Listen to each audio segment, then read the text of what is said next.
He was called Lucifer. What did they say about the devil? That killing the people made him happy. Do you dismiss that as a child's fantasy, or do you take it seriously? Well, as a policeman and as a father, I obviously take it very seriously. Very seriously indeed. Crime Intelligence Officer, Sergeant Alan Barwick. Do you believe Teresa? Yes, I do. What would happen to the fetuses, the unborn babies?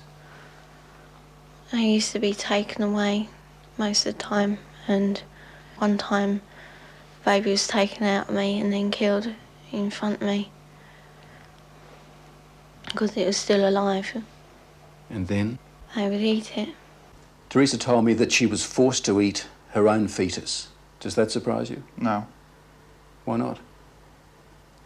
There's information at hand that we believe that has happened before in this country. What Teresa had to endure is bad enough, but it's far from being an isolated case. We found strong evidence that scores of children in Britain are victims of these satanic rituals. But what is the attraction of these cults, and how are people lured into them?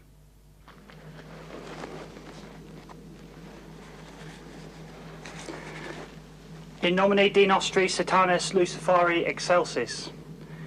In the name of Satan, the ruler of the earth, the king of the world, I command the forces of darkness to bestow their infernal power upon me. David Austin is rare among Satanists. He will actually talk about some of their ceremonies. He denies taking part in child abuse himself, but he's sure some others do.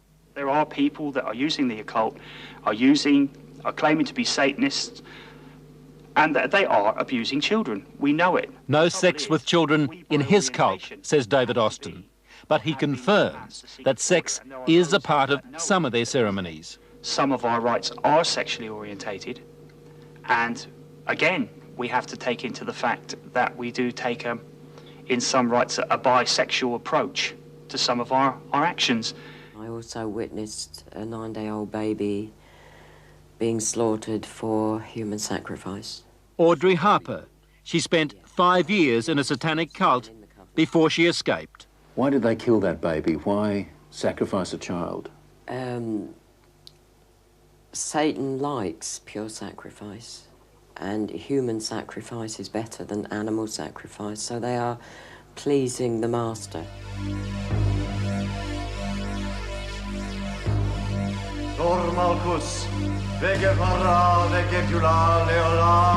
This is a sound that echoes down many a street in England today.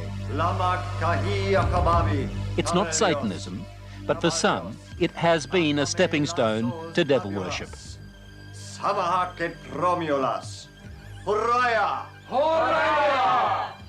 Witchcraft, the so-called harmless end of the occult. Nigel Bourne is the high priest, and Zeldy Bate, the high priestess. They play out their pagan rituals in gatherings they call covens. O thou circle, be thou a meeting place of love and joy and truth, a rampart of protection for all those who stand herein. Wherefore I do bless thee, and I do consecrate thee, in the most holy and potent names. You're a witch. I am. Zeldy and Nigel worship nature and the changing of the seasons. Now is the moment of the spring equinox, when day and night are equal. Nothing to do, they say, with Satan. It's a common belief that witches worship Satan, but we can't worship Satan because we don't even acknowledge his existence. Is witchcraft harmless? No. But then no religion is harmless. You're saying it can be harmful? It Yes, can be dangerous? Of course it can. Anything that is taken to extremes can be dangerous. We as a coven were looking for more, really, more kicks. David Stillwell. He started off in witchcraft. He finished up in something very different. Collectively as a group, we decided to explore Satanism. Now, you were looking for more kicks. What did you end up doing? Animal sacrifice. Sacrificing animals, birds and rabbits and pigeons, doves, things like that. O thou incense, be thou a fit and sweet-smelling Getting bored sacrifice, with rituals like bringing this sweet odours turned unto the David nostrils Stillwell of and his gods, coven in away this from worshipping Mother form of Nature gods. to worshipping the devil. He was heading towards the kind of depravity that we heard Teresa describe. Could you look up ahead and think to yourself, well, the next sacrifice might be a child? Yeah, it's always something that's at the back of your mind.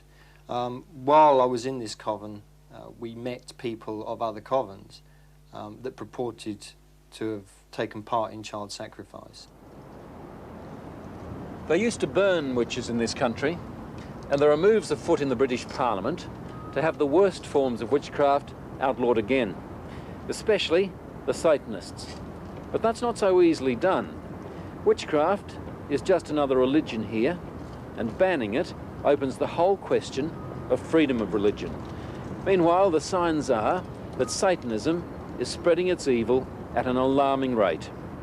We've got to be aware of it. We don't know how big it is, but we've got to take it seriously. Ray Wire, the therapist we took Teresa's story to. Her case is bad enough, he says, but in sheer numbers, not the worst. The father had 10 children.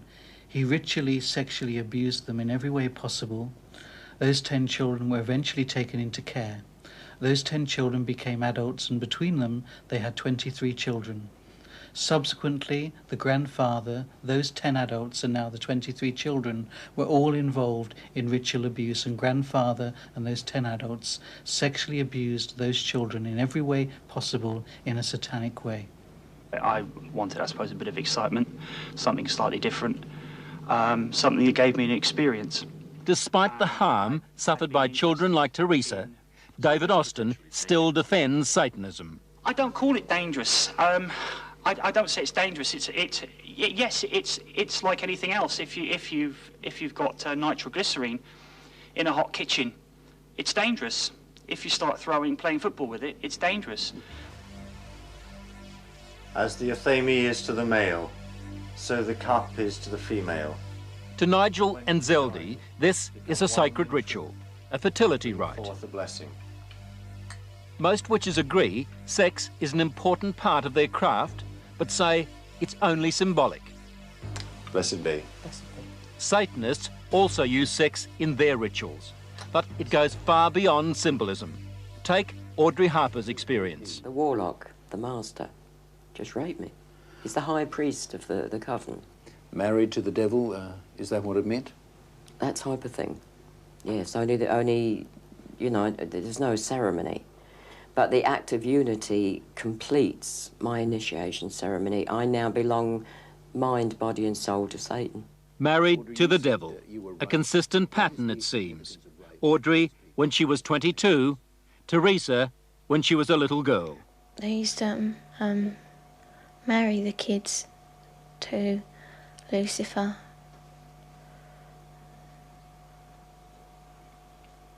So that we were part of him, you know, we were his. Did that include you? Were you married to the devil? Yeah. We used to be dressed up in a cloak, and it was just like a marriage in a church, but different words, you know. What were you taught about Lucifer? Just that we should, you know, be his friend, treat him as a friend. And that he's always there if we ever need him. Why do they do such wicked things in these covens? Because they're pleasing Satan. The lower you become, the more vile you become, the more pleased Satan is with you, and therefore the more power you'll get when you die. And they believe this? They believe it. They absolutely believe it. Is this just an English disease, or should we be worried in Australia about activity such as this? I think you must be worried in every country, including yours, and without a shadow of a doubt you'll have groups in Australia who are doing similar things. It's almost certain that there are black covens in Australia and that there is child sacrifice going on in Australia. Do you think there are satanic cults operating in Australia? Yes, I think it'd be very naive of us to deny that. Our crime intelligence officer again, Sergeant Alan Barwick. Teresa talks of ritualistic sacrifices. Have you come across anything like this in your investigations? Yes, we have. What kind of sacrifices? Animal sacrifices. Can you tell me anything about that? No, I can't. Why is that? It's a ongoing inquiry. The problem is knowing how to recognise it, and that comes down really to parents. Parents recognising where their kids are. But it seems to have changed, you know? You have to wonder why no one guessed what was happening to Teresa over those 12 years at Nan's place. Not even her mother knew when Teresa came to stay with her on holidays. I think with most people, not only myself, it's such an abhorrent, disgusting thing that I don't think we want to hear it. So what should mothers do? They take the child aside and believe them. Believe them. It's so many times you hear about a child going from one adult to the next in an effort to get somebody to listen. I mean, in Teresa's case, the people she told joined in. And she thought I was going to too. That was a real blow. I cried for weeks over that she would look at me and think that I could do that. What would you hope to do with your life now? What are you looking forward to doing? Just living, being happy. What would you like to do when you leave school?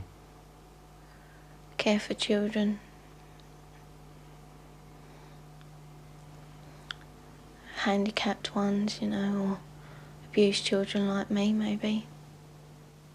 Now, Australian police want your help to compile information on satanic cults, especially cases where children are being abused. Any sort of information at all, anybody that has some suspicions about a cult working in their particular area, or they know of people who are involved. If there was someone watching this program who is involved in a satanic cult and wants to get out, what would you say to that person? Well, come forward. There are many welfare groups around that can assist, and certainly we can point those people in the right direction and certainly offer them protection if it's necessary. In New South Wales, the police hotline number is 02 20966. That's 20966. In other states, you should contact police headquarters in your capital city.